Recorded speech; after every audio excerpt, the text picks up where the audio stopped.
We've covered how to get pages into Google and how to prevent private pages from appearing in our search results. But webmasters also typically want their pages to rank higher in Google's search results.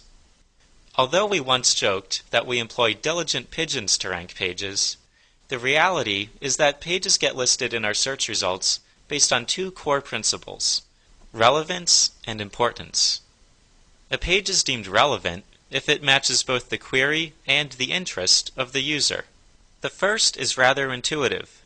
If a user searches using the query swing dancing, for example, we're likely to list the resources associated with swing dance venues, shoes, teachers, etc.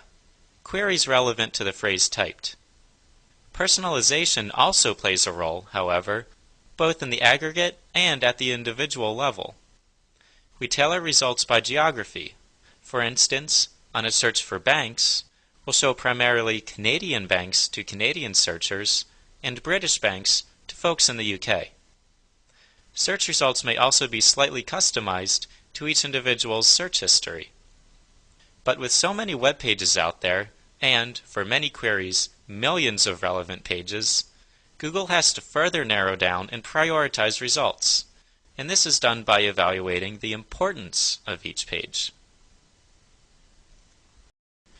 Google's original algorithm set that assessed the importance of web pages was dubbed PageRank. It's now just one of over 200 components that go into ranking of web pages. However, it does still play a significant role. Each page's score is based on the quantity and, more important, the quality of pages that link to it. This means that a relevant link from, for instance, a respected online magazine will be likely worth more than a link from a friend's guestbook.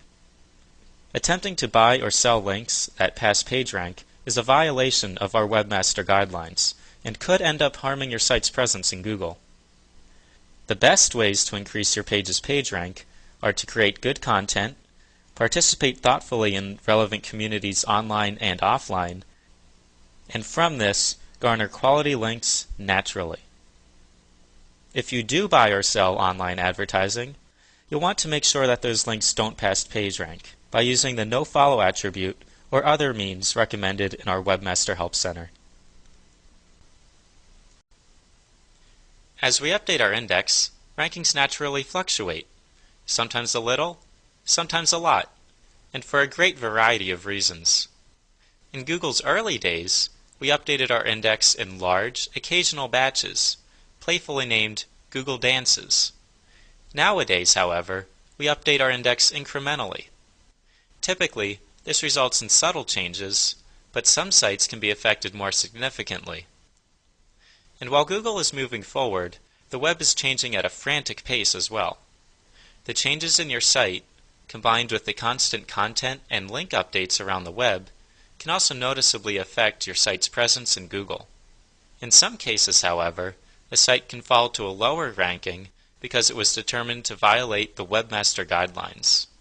In such situations, you, and ideally an unbiased friend or expert, should carefully evaluate your site, identifying and fixing any issues. Note that these violations may have been caused by someone else who worked on the site previously, or even a hacker who unscrupulously added sometimes hidden links to your pages. We frequently send informational notices about webmaster violations through the Message Center at Webmaster Tools, so be sure you've signed up for this free service. We'll talk more about Webmaster Tools later in this presentation. In the face of this challenging online environment, you undoubtedly want to improve the chances of your site doing well with users and Google over the long haul. Thinking like your users, while it may sound obvious, is actually a powerful start. Of course, you should provide content designed for users, not search engines, making sure to treat search engine bots just as other users and never sending them different content. But beyond that, it makes sense to consider how your users are likely to search for this content. For instance, some within your organization may insist that you refer to your star product in a specific way, but perhaps the public refers to it via an acronym or nickname, and since that is what they're likely to search on, make sure that this text also visibly appears on your relevant pages. As you engage users with the content and links on your site, make sure that they aren't disappointed. Regularly verify that all of the links are still pointing to relevant resources that reflect well on you and your organization. For other related tips, see our Webmaster Guidelines, linked on this page.